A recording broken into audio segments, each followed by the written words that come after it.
માત્ર 28 વર્ષની નાની વયે દેશની રક્ષા કાજે પોતાના પ્રાણોની આહુતિ આપી દેનારા અમરેલીના વીર સપૂતનો પાર્થિવ દેહ માદરે વતન પહોંચ્યો.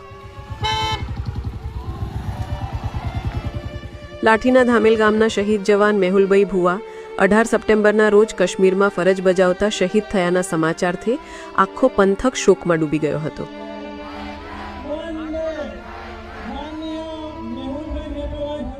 ત્યારે તેમનું પાર્થિવ દેહ દામનગર આવી પહોંચતા આખું દામનગર હિપકે ચઢ્યું.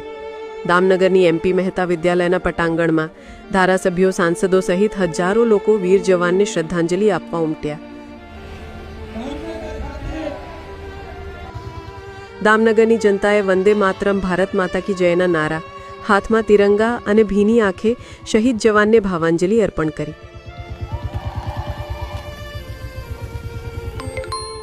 દામનગરથી શહીદ વીર મેહુલભાઈનો પાર્થિવ દેહ લાઠીમાં આવેલા તેમના વતન ધામેલ ગામે લઈ જવાયો, જ્યાં તેમને અંતિમ વિદાય આપવામાં આવશે.